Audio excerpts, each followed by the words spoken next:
ప్రభునందు ప్రియులారా, మీకు ఈ దినాన్న చాలా వాక్యం చెప్పాలని నేను ప్రేరేపించబడి ఉన్నాను. యోహాను సువార్త మీకు జ్ఞాపకం చేద్దామని తలంచాను, కానీ ఈ ఉదయకాలమున ప్రత్యేకమైన వర్తమానాన్ని మీ ఎదుటికి తీసుకురావాలని ఆశపడుతూ ఉన్నాను. అదేంటంటే హబక్కుకు రాసినటువంటి ప్రవచన గ్రంథము. హబక్కుకు గ్రంథములో దయచేసి చూడండి,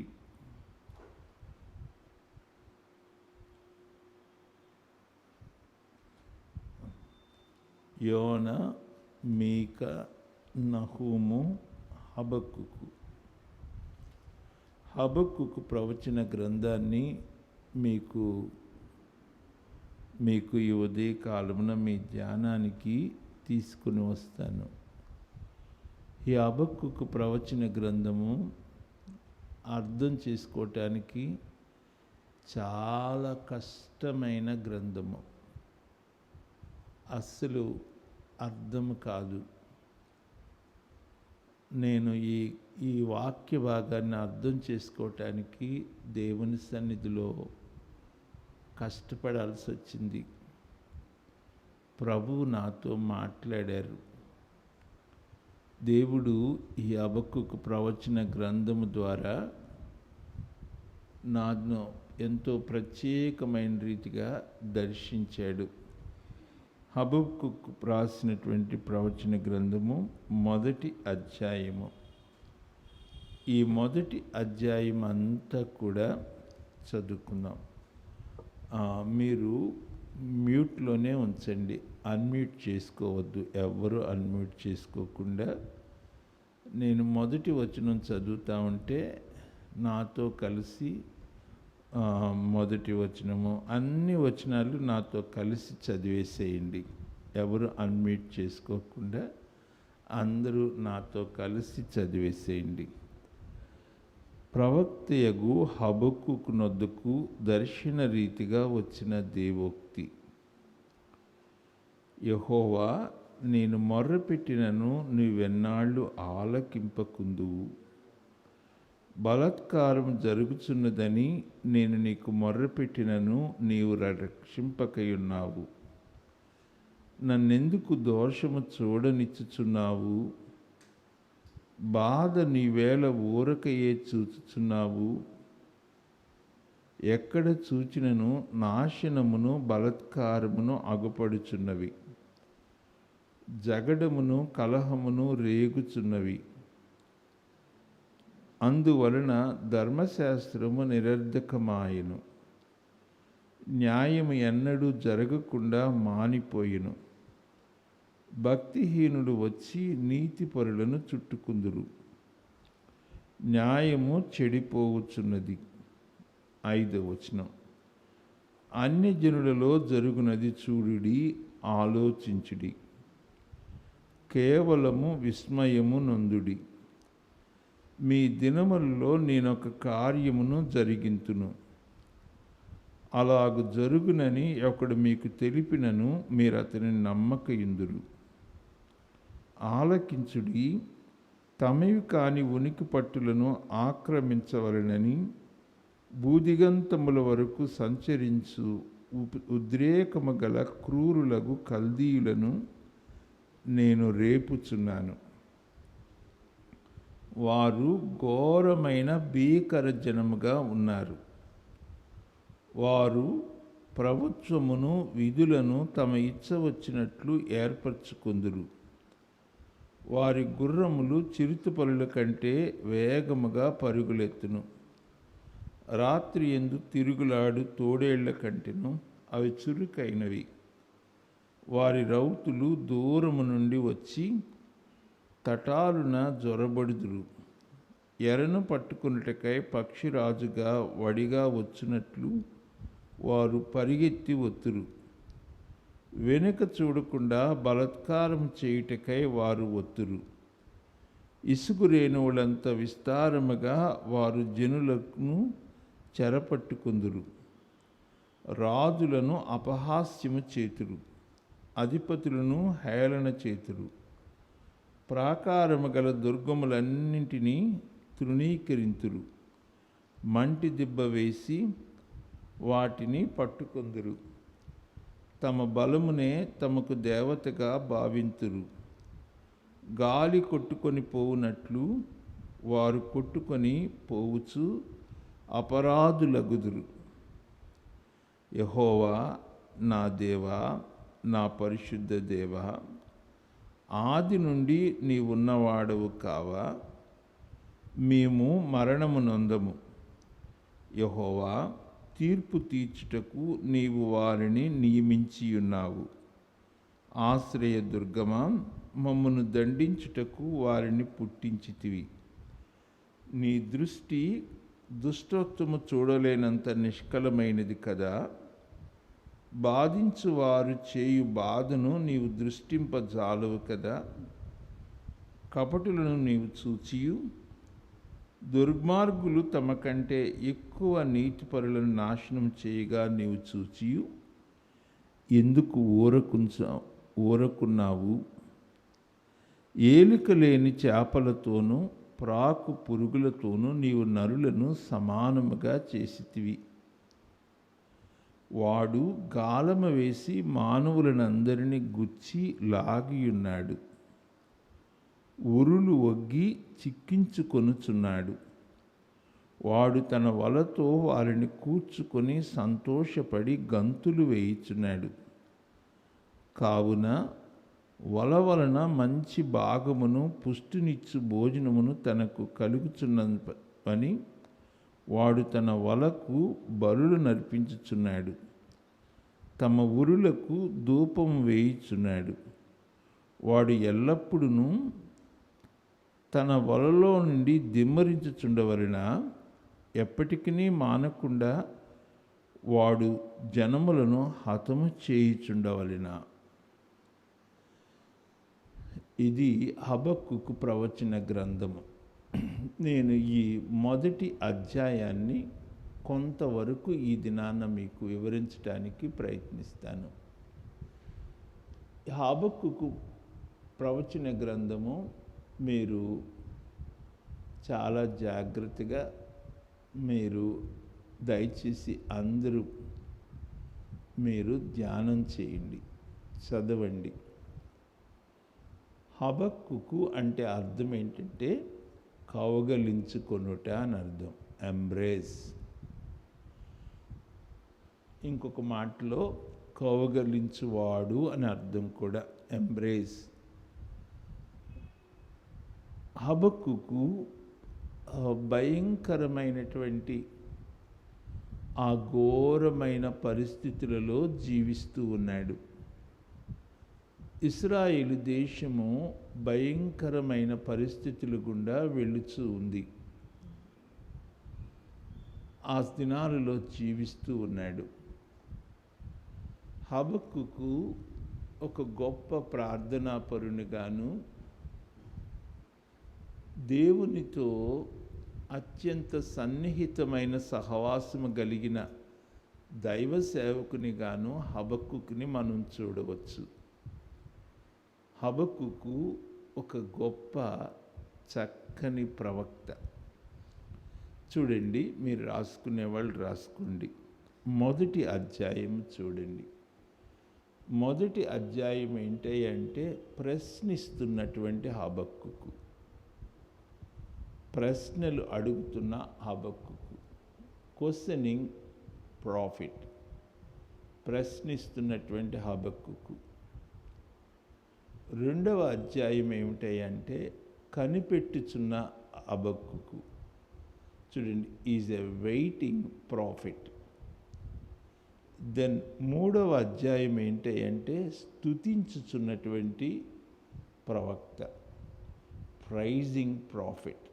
మూడవ అధ్యాయంలోకి వచ్చేసరికి హబక్కూకు పూర్తిగా మారిపోతాడు. మూడవ అధ్యాయంలో ప్రభువుని స్తుతిస్తూ ఉన్నాడు, ప్రభువుని ఆరాధిస్తున్నాడు, ప్రభువు మీద ఆధారపడుతున్నాడు. చూసారా, 3 అధ్యాయాల్లో హబక్కుకు యొక్క 3 చిత్రపటాలు మీరు చూడవచ్చు. మొదటి అధ్యాయము ప్రశ్నిస్తున్నటువంటి హబక్కుకు ప్రశ్నిస్తూ ఉన్నాడు, దేవునిని ప్రశ్నిస్తూ ఉన్నాడు, దేవునితో మాట్లాడుతూ ఉన్నాడు, ప్రశ్నిస్తున్నాడు. మళ్ళా చెప్పిన ప్రశ్నిస్తున్న హబక్కుకు. 2వ అధ్యాయానికి వచ్చేసరికి తాను ఎత్తైన స్థలములో దేవుని యొక్క జవాబు కొరకు కనిపెట్టుకుంటూ ఉన్నాడు.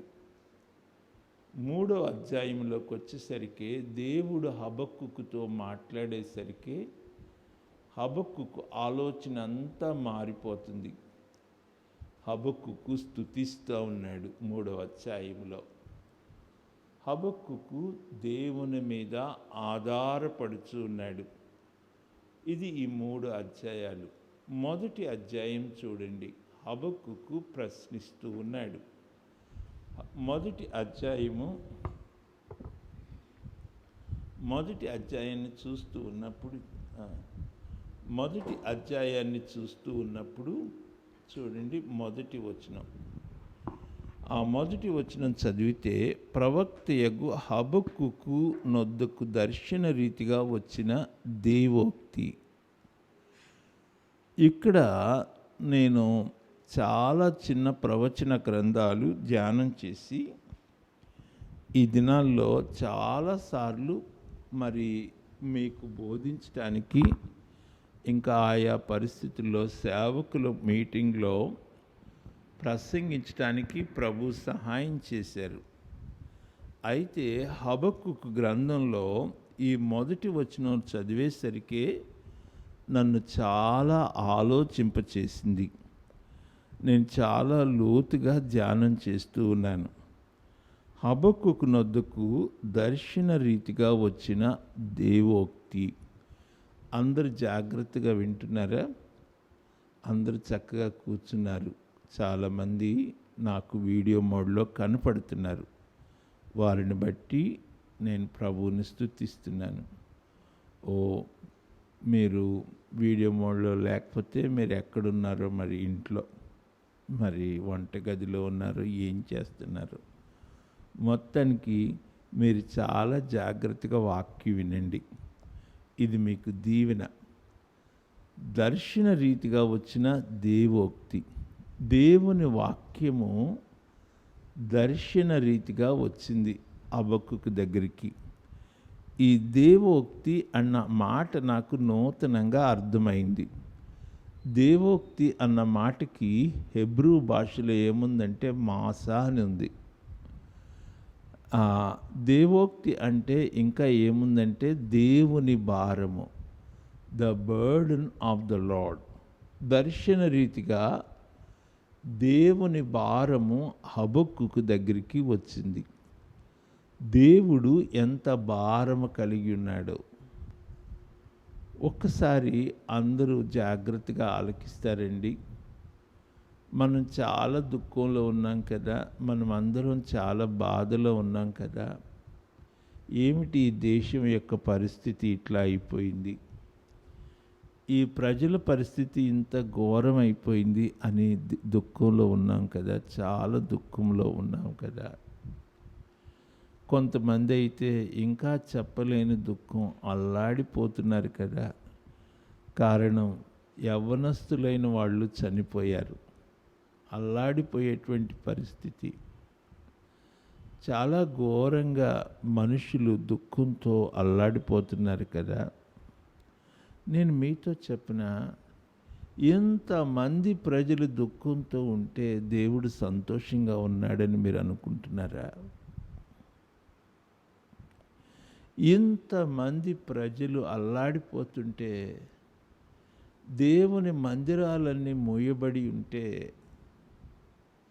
దేవుని మందిరంలోనికి ప్రజలు రాకుండా ఉండిపోయారు అంటే దేవుడు సంతోషంగా ఉన్నాడని అనుకుంటున్నారా? ఆయన ఎంత దుఃఖంగా ఉన్నాడో ఒక్కసారి ఆలోచించండి. ఆయన ఎంత దుఃఖపడుతున్నాడో ఒకసారి ఆలోచన చేయండి. ఆయన ఎంత కన్నీటితో, దుఃఖంతో, వేదనతో ఉన్నాడో ఆలోచన చేయండి. ఆ దేవోక్తి అన్న మాట ఏంటంటే దేవుని భారము, దేవుని వేదన, అది దాని అర్థం. దేవోక్తి అన్న మాటకు హెబ్రూ భాషలో వాడబడిన పదం ఏంటంటే మాసా. మాసా అంటే అర్థము దేవుని వేదన, దేవుని దుఃఖము, దేవుని భారము. దేవుడు తను దుఃఖపడినప్పుడు, ఆయన వేదన పడినప్పుడు ఎవరికి చెప్పుకుంటాడు? ఎవరితో చెప్పుకుంటాడు? దేవుడు తన దుఃఖాన్ని, తన బాధను తన ప్రవక్తలైన సేవకులతో చెప్పుకునేవాడట. వారు ఆ దుఃఖాన్ని తీసుకుని వచ్చి ప్రజలకు బోధించేవారు. అది దేవుని యొక్క వేదన ఏంటో ఈ హబక్కుకు గ్రంథంలో నుండి నేను మీతో చెప్తాను. హబక్కుకు గ్రంథంలో నుండి మీతో చెప్తాను. అది చెప్పకముందు మీకు 2వ వచనము, 3వ వచనము, 4 ఈ రోజున 5 వచనాలు నేను మీతో చెప్తాను. 2, 3, 4 వచనాలు వాక్యములో, బైబిల్లో చూడండి. ఈ వచనాలు చూస్తే అదేంటంటే ప్రశ్నల యొక్క సముదాయము. ఇది the first set of questions. చూడండి, it is a cluster of questions. Habakkuk దేవునికి వేయిచున్న ప్రశ్నలు. ఆ ప్రశ్నలు ఒక చిన్న ఏం చెప్పాలి, ఒక బ్యాగ్గా ఉంది. చాలా ప్రశ్నలతో హబక్కుకు ప్రవక్త దేవుని యొద్దకు వచ్చాడు. మొదటి ప్రశ్న చూడండి, 2వ అధ్యాయం. యెహోవా, నేను మొర్రపెట్టినను నువ్వెన్నాళ్ళు ఆలకింపక ఉందువు. ఇది మొదటి ప్రశ్న. దేవా, నేను ఎంత ప్రార్థన చేస్తున్నా మీరు ఎందుకు ఆలకించట్లేదు? అందులో ఎన్నాళ్ళు అన్న మాట, హౌ లాంగ్. ఇదే మాట దేవుని సేవకుడు దావీదు కూడా అంటాడు. దేవా, ఎన్నాళ్ళు నేను మొరపెట్టాలయ్యా? ఎన్నాళ్ళు ఈ బాధలు, ఎన్నాళ్ళు ఈ కష్టాలయ్యా? ఎందుకు నువ్వు దూరంగా అయిపోయావయ్యా అని ఏడుస్తాడు దావీదు. అట్లాగే హబక్కుకు కూడా నువ్వెన్నాళ్ళు ఆలకింపక యుందువు. ఈ వచనాలన్నీ ఆధారం చేసుకుంటే మీరు ఒక సత్యాన్ని గ్రహించవచ్చు. ఆ సత్యం ఏమిటయ్యా అంటే హబక్కుకు ఒక చక్కని ప్రార్థనాపరుడు. Habakkuk is a man of prayer. Habakkuk ప్రార్థనాపరుడు, అది మీరు గమనించవచ్చు. ఆ తర్వాత 2వ ప్రశ్న. ఈ 2వ ప్రశ్న కూడా చాలా మిక్స్డ్గా ఉంటుంది. బలాత్కారం జరుగుచున్నదని నేను నీకు మొరపెట్టినను నీవు రక్షింపకయున్నావు. అంటే దేవుడు ఏమి పట్టించుకోకుండా ఉన్నట్లుగా కనపడుతున్నాడు. ఇది హబక్కుకు చూస్తున్నాడు. దేవా, ఇంత బలాత్కారము, ఇంత అన్యాయం జరుగుతూ ఉన్నా నీవు రక్షింపక ఉన్నావు, మొరపెట్టుగా. తర్వాత 3వ వచనంలో, నువ్వు నన్నెందుకు దోషమును చూడనిచ్చుచున్నావు? దేవా, ఇంత దోషము, ఇంత అపవిత్రత, ఇంత ఘోరము జరుగుతుంటే నువ్వు నన్నెందుకు చూడనిస్తున్నావు? వై? ఆ తర్వాత ఇంకొక ప్రశ్న, బాధ నీవేళ ఊరకయే చూచుచున్నావు? ఇన్ని బాధలు, ఇన్ని కన్నీళ్ళు, ఇన్ని కష్టాలు వస్తూ ఉంటే నువ్వు ఎందుకు చూస్తున్నావయ్యా? ఊరకయే చూస్తున్నావు అని ప్రశ్నిస్తూ ఉన్నాడు. ఆ తర్వాత చూడండి, ఎక్కడ చూచినను నాశనము. ఓ దేవా, ఎక్కడ చూచినా నాశనమే కనపడుతుంది కదా, ఎక్కడ చూచినా బలత్కారం అగుపడుచున్నది కదా, జగడమును కలహమును రేగుచున్నవి కదా, ఎక్కడ చూసినా పోట్లాటలు కలహాలు రేగుచూ ఉన్నవి కదా. నాలుగో వచనం చూడండి. అందువలన ధర్మశాస్త్రము నిరర్ధకమాయెను. ఇలాంటి భయంకరమైన పరిస్థితులను బట్టి మీ వాక్యం ఏమైంది? నిరర్ధకమైంది కదా. ఆ తర్వాత చూడండి, న్యాయము ఎన్నడూను జరగకుండా మానిపోయెను. దేవుని న్యాయము జరగకుండా మానిపోయింది. భక్తిహీనులు వచ్చి నీతిపరులను చుట్టుకుందురు. భక్తిహీనులు వచ్చి నీతిపరులను ఆక్రమించుకుంటూ ఉన్నారు. ఆ తర్వాత న్యాయము చెడిపోగుచున్నది. న్యాయము చెడిపోయిందయ్యా, వాక్యము వ్యర్థమైపోయిందయ్యా, ఏమిటయ్యా ఇది అని హబక్కుకు ప్రశ్నిస్తున్నాడు. చాలా కఠినమైన ప్రశ్నలు. దేవా, నేను మొరపెడుతున్నా, ఎందుకు జవాబు ఇయ్యవు? ఎందుకు ఈ భయంకరమైన పరిస్థితులు దేవా అని ప్రశ్నిస్తున్నాడు.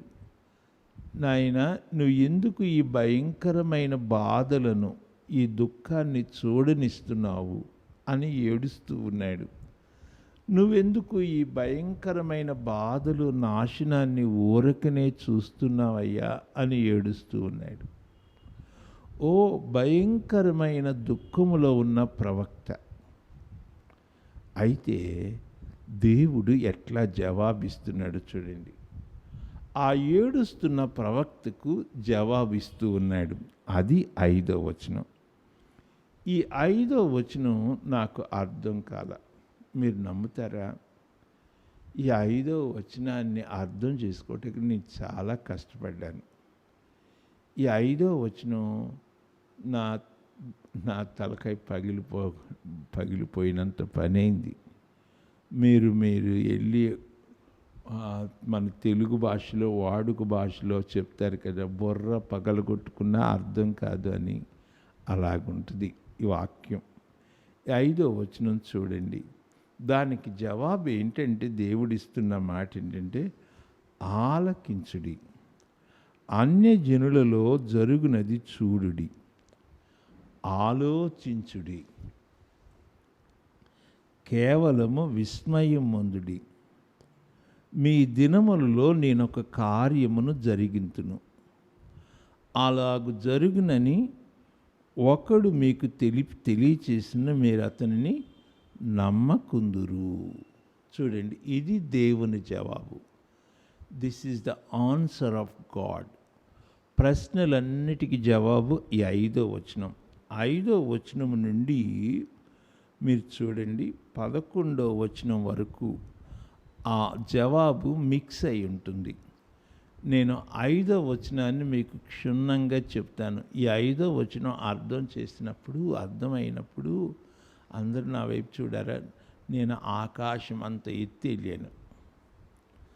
చూడండి, మీరు దూరంగా ఉన్నా, మీ ఇంట్లో మీరు ఒక్కరే కూర్చున్నా పర్వాలేదు, ఈ వాక్యము మీ ఇంటిలోనికే వస్తూ ఉంది. మరి నన్ను కూడా మీ ఇంట్లోకి ఆహ్వానించినందుకు మీ అందరికీ వందనాలు. ఓకే, ఈ వచనాన్ని బాగా చూడండి. అన్యజనుల్లో జరుగునది చూడుడి. లుక్ మొదటిది. తర్వాత 2వ మాట జరుగునది చూడుడి, ఆలోచించుడి, చూడుడి, ఆలోచించుడి. Look and think. కేవలము విస్మయమందుడి. తర్వాత 3వ మాట విస్మయమందుడి. మీ దినములలో నేనొక కార్యమును జరిగింతును, అలాగు జరుగునని ఒకడు మీకు తెలిసినను మీరు అతని నమ్మకయుందురు. ఓ జీసస్, ఇది గొప్ప మాట, ఇది గొప్ప మాట. మీరు నమ్ముతారా? ఈ వచనం అస్సలు అర్థం కాల. ఈ వచనం నాకు ఎప్పుడు అర్థమైందంటే, నేను చాలా పుస్తకాలు చదువుతూ ఉంటాను, చాలా గ్రంథాలు. ఓ దేవుని దాసుడు బైబిల్ నాలెడ్జ్ కామెంటరీలో దేవుని సేవకులు వాళ్ళు చాలా పరిశోధించారు. అపోస్తుల కార్యములు దయచేసి చూడండి. ఈ వచనం ఎక్కడ అర్థమవుద్దంటే అపోస్తుల కార్యములు 13వ అధ్యాయం. అపోస్తుల కార్యములు 13వ అధ్యాయం తీయండి. అపోస్తుల కార్యములు 13వ అధ్యాయం చదివితే కానీ ఈ వచనం అర్థం కాదు. అపోస్తుల కార్యములు 13వ అధ్యాయము 40వ వచనం చూడండి. 40వ వచనం. ఈ ప్రవచన వాక్యాన్ని అపోస్తుడైన పౌలు గారు, ఆయన అపోస్తుడైన పౌలు గారు ఈ 13వ అధ్యాయంలో ఆయన యూదులకు బోధించేటప్పుడు ఈ వచనాన్ని కోట్ చేస్తాడు. ఇది చదివినప్పుడు కానీ అర్థం కాల నాకు. చూడండి 13వ అధ్యాయం 40-41 వచనాలు. ప్రవక్తల గ్రంథము చెప్పబడినవి మీ మీదకి రాకుండా చూచుకొనుడి. అది అండర్లైన్ చేసుకోండి.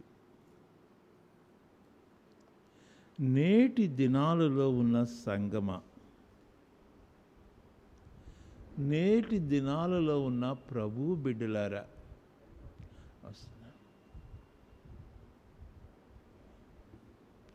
నేటి దినాలలో ఉన్నటువంటి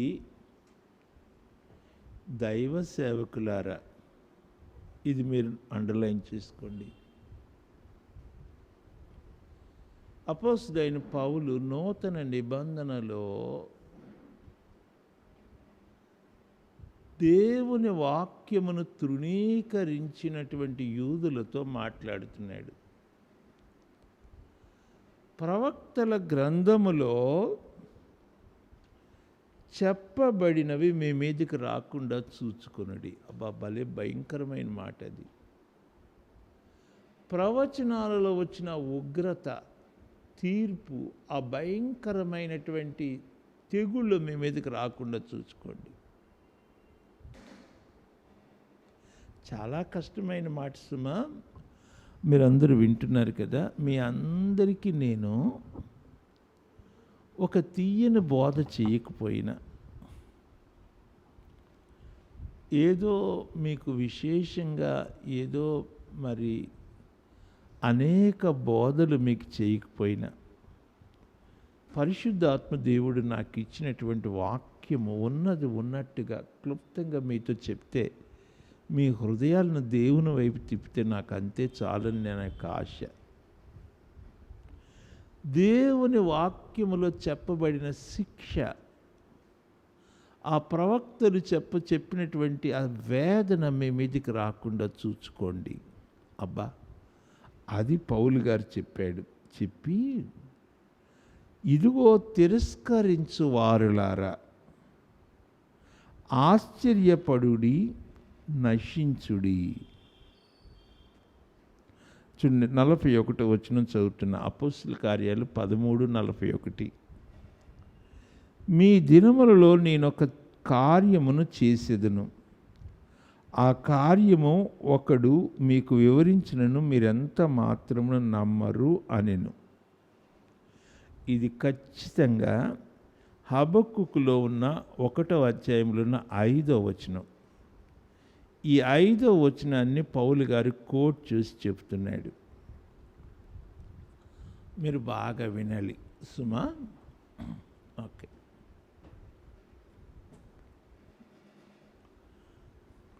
మీరు జాగ్రత్తగా దేవుని యొక్క వాక్యాన్ని ఆలకించండి. Okay, thank you. హబక్కుకు 1:5లో మీరు చూస్తే, హబక్కుకు 1:5లో చూస్తే అక్కడ ఉన్న వచనానికి ఇక్కడ వచనానికి ఉన్నటువంటి ఆ వ్యత్యాసము బాగా గమనించండి. ఆ వ్యత్యాసము, ఆ సిమిలారిటీస్, పోలిక, భేదము గమనించండి. హబక్కుకు 1వ అధ్యాయములో 5వ వచనం, అన్యజనులలో జరుగునది చూడుడి. అందరు తలలు పైకెత్తి నా వైపు చూడండి. మొదటి మాట చూడుడి. రెండవ మాట ఏంటంటే ఆలోచించుడి. చూడండి, క్రైస్తవ బిడ్డల మీదకే కాదు,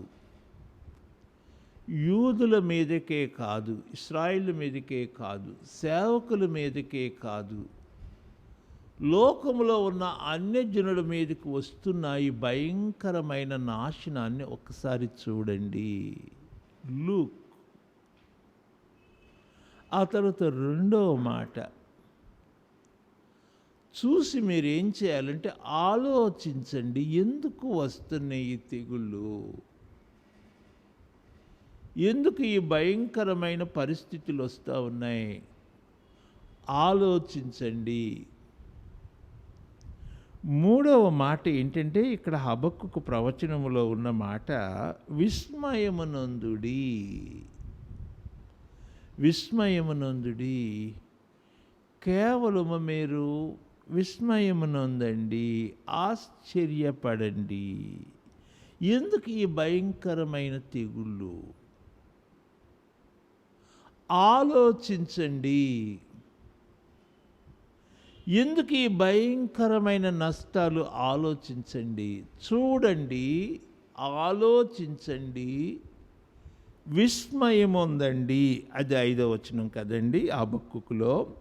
అపోస్తలుల కార్యాలు 13వ అధ్యాయం చూడండి. చూడండి అన్న మాట ఏమనుందంటే, ఇక్కడ చూడండి, ఇదిగో తిరస్కరించువారులారా. యూదులను ఏమంటున్నాడంటే పౌలు గారు, దేవుని వాక్యమును తిరస్కరించే జనాంగమా, దేవుని గద్దింపులను త్రోసివేసే జనాంగమా, దేవుని యొక్క పిలుపును త్రోసివేసే ప్రజలారా, దేవుని వాక్యమును నిర్లక్ష్య పెట్టే వారలారా, ఆశ్చర్యపడుడి, నశించండి, పోండి, నాశనం అవ్వండి. ఇది దేవుని యొక్క బాధ. ఎందుకంటే ఎంత తెగుళ్ళు వచ్చినా మనుషులు దేవుని వైపు తిరగట్లా. అందుకే దేవుడు ఎంత ఏడుస్తున్నాడో తెలుసా? ఎంత భయంకరమైన ఉగ్రతలు వచ్చినా ఏడుస్తున్నారు, గందరగోళం చేస్తున్నారు. కానీ అయ్యో, నేను దేవునికి అవిధేయుడనయ్యానే, నేను దేవునికి అవిధేయురాలయ్యానే, ఆయన వాక్యానికి లోబడట్లేదు అన్న దుఃఖం లేదు ఈ రోజున మనుషుల్లో. అందుకే ప్రవక్త ఏమంటున్నాడంటే, పౌలు చాలా క్లారిటీగా మాట్లాడారు ఇక్కడ. తిరస్కరించు వారులారా, దేవుని గద్దింపును తిరస్కరించే మనుషులారా, బాబోయ్, ఆశ్చర్యపడండి, నాశనించండి, నాశనం కండి. అంటే ఎంత కఠినంగా మాట్లాడారో చూడండి. మీరు అపోస్తలుల కార్యాలు 13వ అధ్యాయానికి రండి. ఇది కొంచెం నేను కష్టమైన భాగాన్ని ఎన్నుకున్నాను. ఇది నేను కొన్ని వారాలు, మరి వీలైతే నేను త్వరగా ఈ హబక్కుకు ప్రవచన గ్రంథం అంతా కూడా రికార్డ్ చేసి యూట్యూబ్లో అప్లోడ్ చేయాలని ఆశపడుతూ ఉన్నాను మొత్తం కూడా. ఎందుకంటే ఇది చాలా కష్టమైంది. చూడండి, 13వ అధ్యాయము 17వ వచనం నుండి 17వ వచనం నుండి చివరి వరకు యూదులతో పౌలు గారు చేస్తున్నటువంటి బోధ. యూదులు ప్రభువుని తిరస్కరించినప్పుడు, సువార్తను అంగీకరించకుండా మరి వారు త్రోసివేస్తున్నప్పుడు సమాజ మందిరంలో అపోస్తలుడైన పౌలు గారు చేయుచున్న బోధ అన్నమాట అది. ఇశ్రాయేలు వారలారా, దేవునికి భయపడు వారలారా వినండి.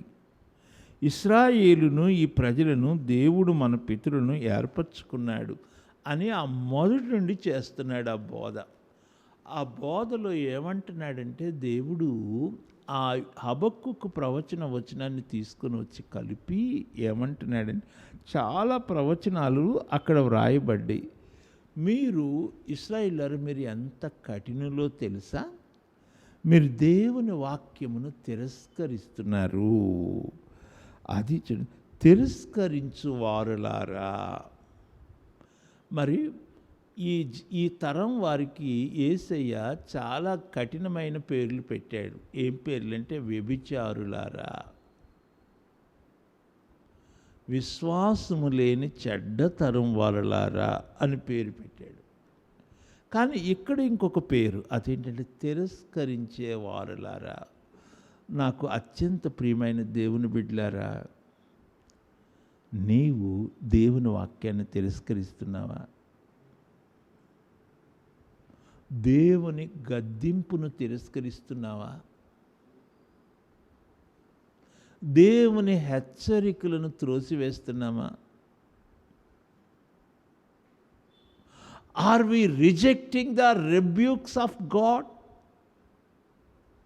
దేవుని స్వార్థను తిరస్కరిస్తున్నామా?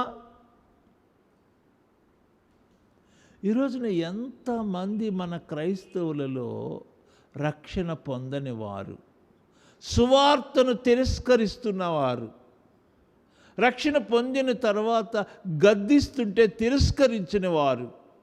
ఈరోజున యవ్వన బిడ్డలు తండ్రి కానీ తల్లి కానీ గద్దిస్తూ ఉంటే, దైవ సేవకుడు కానీ గద్దిస్తుంటే తిరస్కరిస్తున్నవారు, అవిధేయులైన వారు ఎంతమంది ఉన్నారు. తిరస్కరించు వారలారా అని చెప్పి ఏమంటున్నాడంటే ఆశ్చర్యపడుడి. అబ్బా, మీరు ఏమన్నా అనుకోండి, ఈ వచనం నా గుండెల్లో పొడుచుకుంటా ఉంది. ఈ తెగుళ్లను, ఈ భయంకరమైన నాశనాన్ని మీరు చూస్తుంటే ఆశ్చర్యపడండి అని చెప్పి ఇక్కడ మళ్ళీ పౌలు గారు ఆ వచనం యొక్క హెబ్రూ భాష, ఈ గ్రీక్ భాష చాలా గొప్ప. ఒక్కొక్క పదానికి చాలా అర్థాలు ఉంటాయి. ఇక్కడ ఒక అర్థాన్ని చెప్తున్నాడు, నశించండి అంటున్నాడు. అంటే చూడండి, నశించండి, నాశనం అయిపోండి, పోండి మీరు నాశనం. మీరు ఎప్పుడైనా విసిగిపోయినప్పుడు పిల్లల్ని తల్లిదండ్రులు కోప్పడేటప్పుడు కొంతమంది బాగా విసిగిపోయామంటారంటే, అరే నీ సావు నువ్వు సావు పోరా అంటారు. చూడండి, అట్లా అన్నట్టుంది ఈ మాట. ఎంత చెప్పినా వినవు కదా, ఎంత చెప్పినా తండ్రి మాట తల్లి మాట నీకు లెక్కలేదు కదా, చావు పో అంటారు చూడ. అట్లా ఉంది ఆ మాట. ఆ మాట నేను అనకూడదు, ఎందుకంటే ఈ మాట యొక్క వివరం మీకు చెప్పటానికి బాధపడుతూ చెప్తున్నా. చెప్పి ఏమన్నాడంటే, ఇదిగో మీ దినాల్లో నేను ఒక కార్యమును చేసేదను.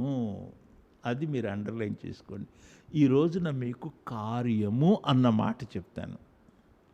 ఆ కార్యము అన్న మాట మీతో చెప్పాలి అంటే నాకు ఇంకొక 3 గంటలు కావాలి. మీరు చూడండి, అయ్యా ఎంత చెప్తున్నా, ఇంట్లో అక్క చెప్తున్నా, భార్య చెప్తున్నా, చూడండి దైవ సేవకుడు చెప్తున్నా, అన్నయ్య చెప్తున్నా, వదిన చెప్తున్నా, త్రోసేస్తున్నాం కదా. దేవుని మాటకు మనం లోబడట్లేదు కదా. మన అన్యాయాలు మన అన్యాయాలే కదా. మన సినిమాలు మనయే, మన యొక్క సీరియల్లే, అబద్ధాలు. దేవుని మాటను తిరస్కరిస్తున్నావు కదా. అందుకే ఈ తిగుళ్ళు, అందుకే ఈ భయంకరమైన పరిస్థితి, అందుకే ఘోరమైన పరిస్థితి.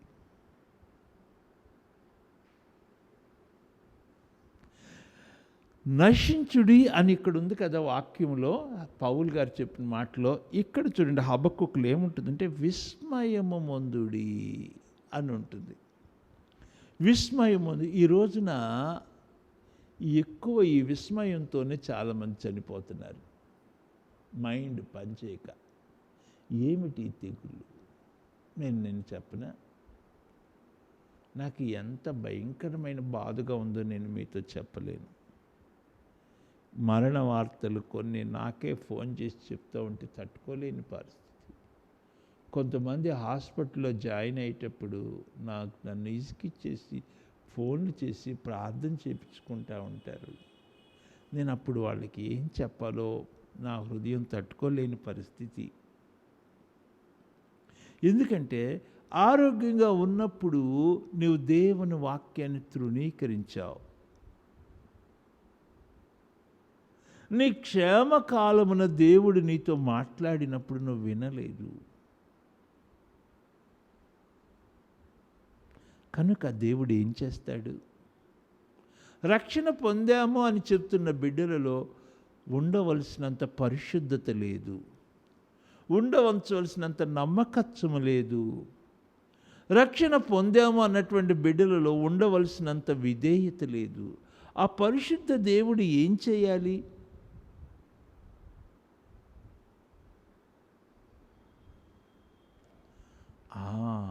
ఇక్కడ మళ్ళా చూడండి, దయచేసి మళ్ళా చూడండి 5వ వచనము. అన్యజనుల్లో జరుగునది చూడండి. ఇతర దేశాలలో, మన దేశాల్లో అన్యజనుల మధ్యలో జరిగేది చూడండి. ఆ తర్వాత 2వ మాట చూడుడి, తర్వాత 2వది ఆలోచించండి. థింక్. ఎందుకు ఈ భయంకరమైన పరిస్థితులు? ఆలోచించండి. ఈ చూడుడి అన్న మాటను, ఈ చూడుడి అన్న మాట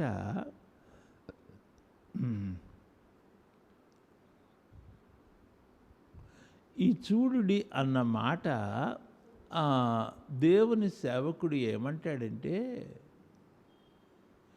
ఈ రోజున దేవుని బిడ్డలకి కంటి జబ్బు ఉందంట, ఐ ప్రాబ్లం, ఐ డిసీజ్.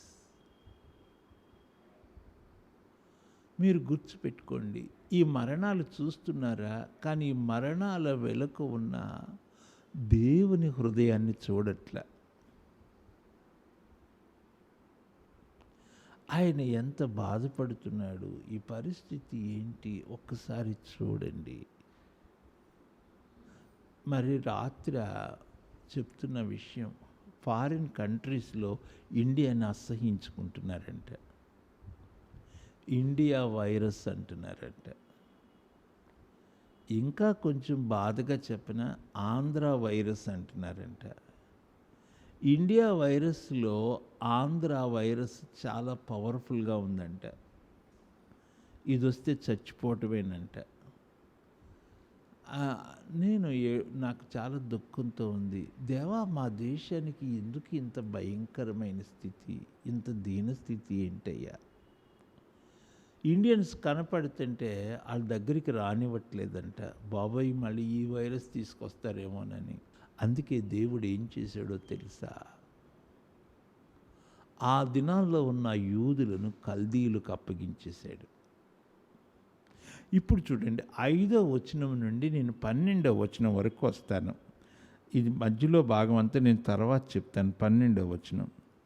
12వ వచనం చూడండి. యెహోవా నా దేవా అంటే హబక్కుకు దేవునికి ఎంత సన్నిహితుడిగా ఉన్నాడో చూడండి. ఈ వచనంలో దేవుణ్ణి ఎంత చక్కగా ప్రార్థిస్తున్నాడో.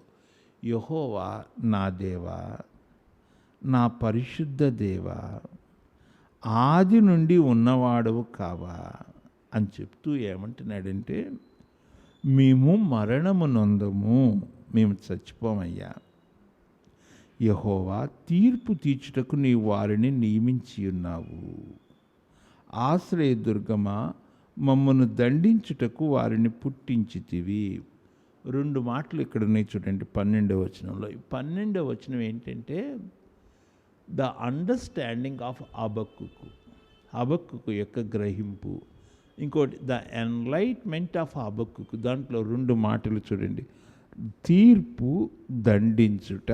చూడండి, తీర్పు తీర్చుటకు నీవు వారిని నియమించున్నావు, దండించుటకు వారిని పుట్టించి ఉన్నావు. దండించుట అన్న మాట ఇంగ్లీష్ బైబిల్లో ఉందంటే డిసిప్లైన్. ఈ తెగుళ్ళు ఎందుకు వచ్చినాయో తెలుసా? 2 కారణాలు. ఒకటి తీర్పు, రెండవది క్రమశిక్షణ. ఎందుకు వచ్చిందో తెలుసా? క్రమశిక్షణ. నిన్ను క్రమశిక్షణ పెట్టడానికి, నిన్ను చక్కగా దారికి తీసుకురావటానికి. ఎందుకు ఒక తండ్రి పిల్లల్ని కొడతాడో తెలుసా? క్రమశిక్షణలోకి తీసుకురావటానికి. అట్లాగే ఈ కష్టాలు, ఈ శ్రమలు దేవుడు ఎందుకు అనుమతిస్తున్నాడో తెలుసా? క్రమశిక్షణ, డిసిప్లైన్. ఆయన క్రమశిక్షణ చేసే దేవుడు. అమ్మా, నిన్ను క్రమశిక్షణ పెట్టే దేవుడు. నువ్వు లోబడకపోతే నీ మీద యాక్షన్ తీసుకునే దేవుడు. క్రమశిక్షణ చేస్తాడు. అప్పుడు హబక్కుకు అర్థమవుతుంది, దేవా ఎందుకు మమ్మల్ని దండిస్తున్నావు? మమ్మల్ని క్రమశిక్షణ చేస్తున్నావయ్యా. You are disciplining. లోకానికి తీర్పు తీరుస్తున్నావు, ఎందుకంటే వాళ్ళు మిమ్మల్ని అంగీకరించలేదు. అందుకే దేవా నువ్వు తీర్పు తీరుస్తున్నావు. 2 మాటలు: తీర్పు, క్రమశిక్షణ. తీర్పు దండించుట. అలో నేను మీతో చెప్పేది ఏంటంటే, వాక్యం వింటున్న సంగమ బిడ్డలారా, నాకు మీరు ఎంతమంది విన్నారా అనేది నేను చూడను. మీరు వినేది ఎంత భయంతో వింటున్నారా అనేది నేను చూస్తాను. నేను మీతో చెప్పనా, దేవుడు నిన్ను క్రమశిక్షణ పరుస్తాడు. ఆయన భయంకరుడైన దేవుడు. నువ్వు ఆయన మాట వినని వాడవైతే, ఆయన వాక్యానుసారంగా జీవించని వాడవైతే క్రమశిక్షణ. ఎందుకో తెలుసా? ఈ తెగుళ్ళు, it is a disciplinary action.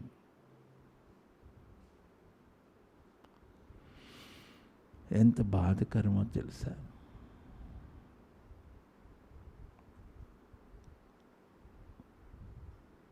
దేవుని జవాబులో నేను సగం మాత్రమే, ఇంకా పూర్తిగా చెప్పలా, సంపూర్ణంగా చెప్పలా.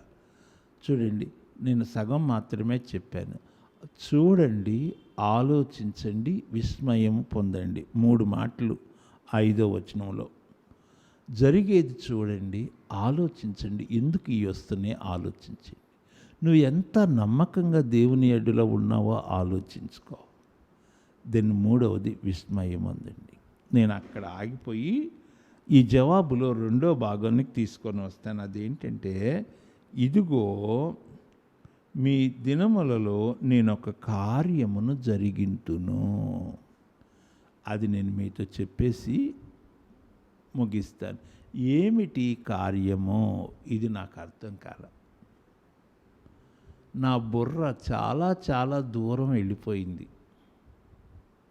ఈ కార్యమును ఒకడు వివరించినను మీరు నమ్మరు, మీరు అతను నమ్మక ఎందురు. ఏమిటి ఈ కార్యము? వాట్ ఈజ్ దిస్ కార్యము? మీరు గుర్తుపెట్టుకోండి, కార్యములు వేరు, కార్యము వేరు. ఏమిటో తెలుసా ఈ కార్యము? మీకు అర్థమయ్యేలాగా చెప్తాను, వినండి. దీన్ని అర్థం చేసుకోవటానికి నేను చాలా దూరం వెళ్ళాను. నిర్గమకాండానికి రండి. Come to exodus. నిర్గమకాండము 34వ అధ్యాయానికి రండి.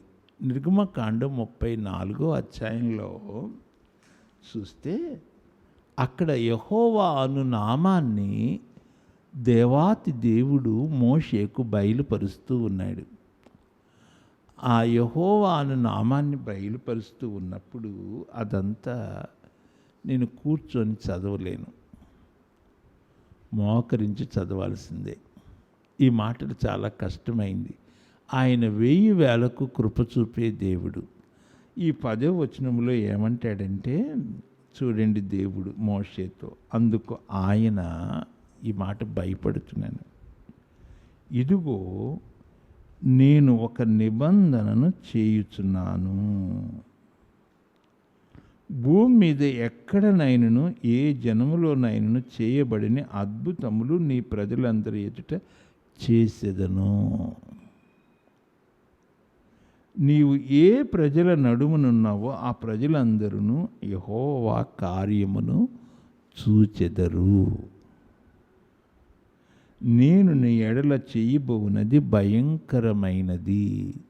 ఈ వచనాన్ని 4 భాగాలుగా చేయవచ్చు. 10వ వచనం చూడండి. ఇదిగో నేను ఒక నిబంధన చేయుచున్నాను. ఏ నిబంధన? ఆల్రెడీ అక్కడ 20వ అధ్యాయంలో ధర్మశాస్త్రం 10 ఆజ్ఞలు చెప్పాడు దేవుడు నిర్గమకాండంలో. 24వ అధ్యాయంలో నిబంధన రక్తాన్ని వారి మీద ప్రోక్షిస్తారు. కానీ ఇక్కడ 34:10లో దేవుడు అంటున్నాడు, నేను ఒక నిబంధన చేయుచున్నాను. ఈ నిబంధన ఏంటో తెలుసా? కొత్త నిబంధన. ఆయన శిలువ రక్తంతో చేసే నిబంధన. ఆ రోజున అప్పుడే అక్కడ చెప్పాడు. చెప్పి ఇది మొదటి భాగం. రెండవ భాగం ఏమిటంటే చూడండి, భూమి మీద ఎక్కడైనను ఏ జనములోనైనా చేయబడని అద్భుతములు నీ ప్రజలందరి ఎదుట చేసేదను. ఇది ఇశ్రాయేలు ఎడల దేవుడు చేసే అద్భుతాలు. అది రెండవది. మూడవది ఏంటంటే, ఇదిగో నీవు ఏ ప్రజలు నడుమునున్నావో ఆ ప్రజలందరూ యెహోవా కార్యమును చూచెదరు. యెహోవా కార్యం ఏంటో తెలుసా? అది సిలువ కార్యం. The work of the cross. ఆయన సిలువ. యోధావారలారా, ఆ సిలువను గూర్చి చెప్పినప్పుడు కూడా మీరు నమ్మరు కదా. You didn't believe that. ఆయన మీ కొరకు మరణించాడంటే మీరు నమ్మరు కదా. ఈ రోజున ఇశ్రాయేలీలు నమ్మకుండా తిరస్కరిస్తున్నారు. అన్ని జనులు నమ్మటం లేదు. ఆ సిలువను త్రోసివేస్తున్నారు. మీరు నమ్మరు కదా. కరెక్ట్గా ఇదే మాట 13వ అధ్యాయం చూడండి దయచేసి. 13వ అధ్యాయము అపోస్తుల కార్యములు 13వ అధ్యాయంలో అపోస్తుడైన పౌలు గారు చక్కగా చెప్తారు. ఇదే వచనాన్ని కోట్ చేసి ఆయన చెప్తూ ఉన్నాడు. 13వ అధ్యాయం 41వ వచనం చూడండి. 13వ అధ్యాయం 41వ వచనం చూడండి. మీ దినములలో నేను ఒక కార్యమును చేసేదను అని దేవుడు అన్నాడు కదా. ఆ కార్యమే యేసయ్య కల్వరిలో సిలువలో వధించబడిన కార్యము.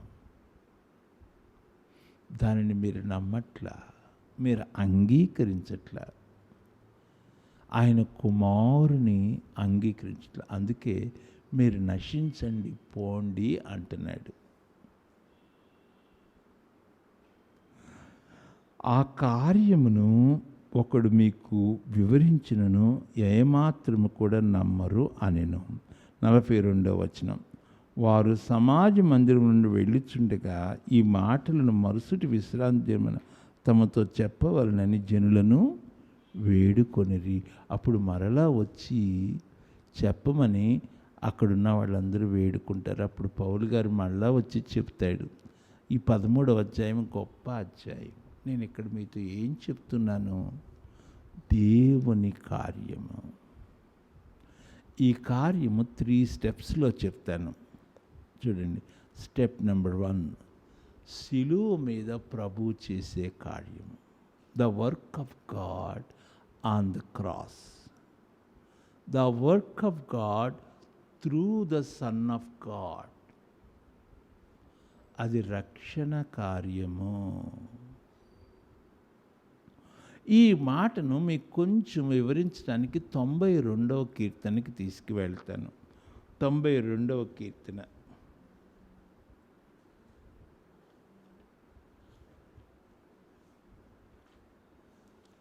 92వ కీర్తన చూడండి. ఈ కీర్తన 92లో చక్కగా అది యేసు ప్రభువుని స్తుతించుట ఎంతో మంచిది అన్న పాట. దీన్ని ఈ కీర్తనే ఆధారం చేసుకొని 90వ కీర్తనలోనేమో ఈ కీర్తనలు మోషే రాసినవి. 90వ కీర్తనలోనేమో ఏడుస్తూ ఉన్న మోషే ఏడుస్తూ ఉంటాడు. దేవా, నీ ఉగ్రతను భరించలేకపోతున్నామయ్యా. 91వ కీర్తనలోనేమో దేవుని భద్రతను గురించి చెప్తాడు. 92వ కీర్తనలోనేమో దేవుణ్ణి స్తుతిస్తూ ఉంటాడు. 92వ కీర్తన చూడండి, 5వ వచనం. యెహోవా నీ కార్యములు ఎంత దొడ్డవి. 4వ వచనం చూడండి. ఎందుకనగా యెహోవా నీ కార్యము చేత నీవు నన్ను సంతోషపరుచుచున్నావు. 4వ వచనంలోనేమో కార్యము, 5వ వచనంలోనేమో కార్యములు. కార్యము అంటే అర్థం ఏంటి తెలుసా? హృదయములో జరిగించే కార్యము. The work of God in the heart of God's children. చూడండి, మొదటిది సిలువలో దేవుడు చేసిన కార్యము, 2 మన హృదయములో జరిగించిన కార్యము. అది ఆత్మ ద్వారా జరిగించే కార్యము. That's a work of God. నీ కార్యము చేత. అబ్బా, నేను మీతో చెప్పేది ఏంటంటే, అందరూ నా వైపు చూడండి. దేవుని కార్యం మీ హృదయంలో జరిగిందా? ప్రభువుకి మీ హృదయాన్ని సమర్పించుకున్నారా? ప్రభువుకి మీరు నమ్మకంగా జీవిస్తున్నారా?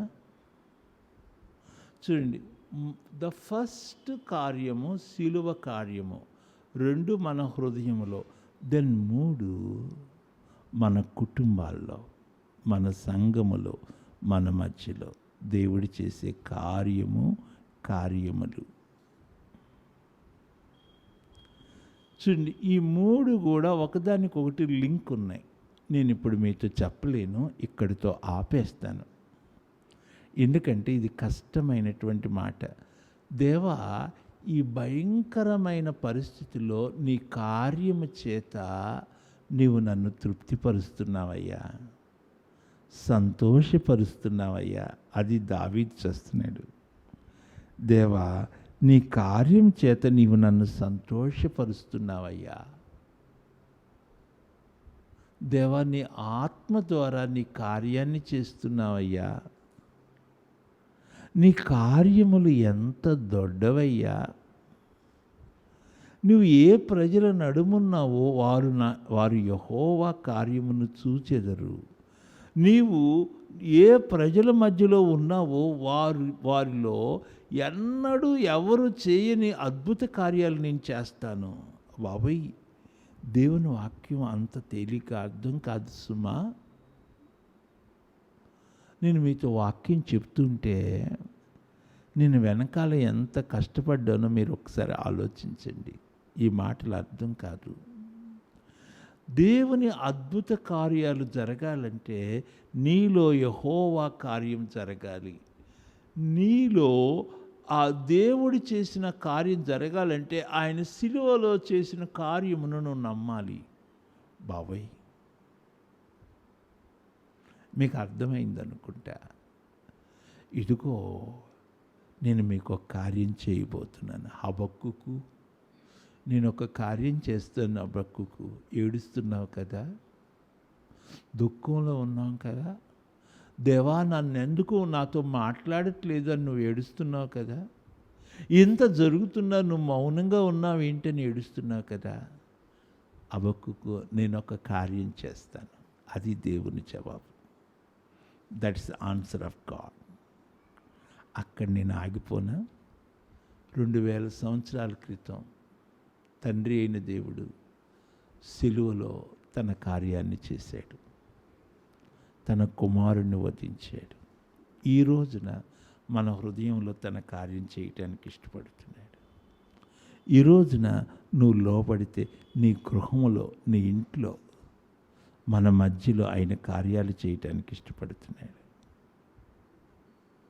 దేవునికి స్తోత్రం చెప్దామండి. హల్లెలూయా. దేవా, మా మధ్యలో నీ కార్యం చేయయ్యా. ఆయన కార్యం చేయాలంటే నువ్వు 2 పనులు చేయాలి. మొదటి పని, నువ్వు నమ్మాలి. 2 లోబడాలి. నేను ఇంకొక మాట కూడా చెప్తాను. అమ్మా, ఎందుకు ఈ దినాల్లో ఈ బాధలు, ఈ భయంకరం ఉంటే డిసిప్లైనరీ యాక్షన్. దేవుడు క్రమశిక్షణ చర్య తీసుకుంటున్నాడు. 2 ఎప్పుడు కొనసాగుతుంది? తీర్పు, క్రమశిక్షణ. మీరు ఎప్పుడన్నా విన్నారా ఈ మాట విన్నారా? మీరు అన్న పిల్లల్ని, అరే నా దెబ్బ నీకు తెలియదురా, కొట్టాను అంటే అని ఎప్పుడన్నా అన్నారా పిల్లల్ని? ఈపి మీద డాష్ చెప్పండి, 5 ఏళ్ళు అచ్చు పడిపోద్దని అన్నారా ఎప్పుడన్నా? చంప మీద కొట్టాను అంటే 5 ఏళ్ళు అట్లాగే అచ్చు పడిపోద్దని ఎప్పుడన్నా అన్నారా? అనే ఉంటారు. మీరు అనుకోండి, ఎందుకుంటారు? ఎప్పుడన్నా పడ్డాయి ఆ అచ్చులు? నువ్వు కొడితేనే అచ్చు పడితే మరి దేవుడు కొడితే ఇంకెంత అచ్చు పడుద్ది? ఇంక ఫినిష్, వెళ్ళిపోవటమే.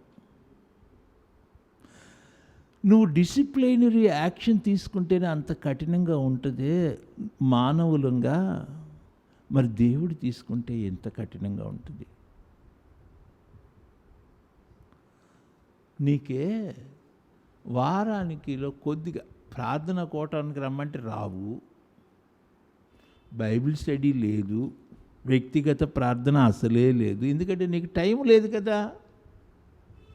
దేవుడు అన్నాడు, అబ్బాయి నీకు టైం లేదు కదా, నీకు బిజీగా ఉన్నావు కదా, కాబట్టి నా మందిరం కూడా మోస్తున్నాలే, రాబాక అన్నాడు, పో అన్నాడు. మనం ఎవరికి చెప్పుకోవాలి? నేను మీతో చెప్పిన, నేను ఒక ప్రవక్తగా మీ ముందుండి దేవుడు ఎంత ఏడుస్తున్నాడో అది మీకు చెప్పి నేను కూడా ఏడుద్దాం అనుకుంటున్నా. అరే నా ఇంటికి రావడానికి నీకు టైం లేదు కదా, పో రాబాకలే, మొత్తం మూసి పెడేస్తున్నాను అన్నాడు దేవుడు. ప్రియులారా, ఏడుద్దామా? ప్రియబిడ్డలారా, ప్రభు పాదాల దగ్గర ఏడుద్దాం. ప్రభు మమ్మల్ని క్షమించు. ఒక తండ్రి క్రమశిక్షణ చర్య తీసుకుంటేనే తట్టుకోలేము. దేవా, నువ్వు క్రమశిక్షణ తీసుకుంటే మేము అసలు తట్టుకోగలమా నాయన?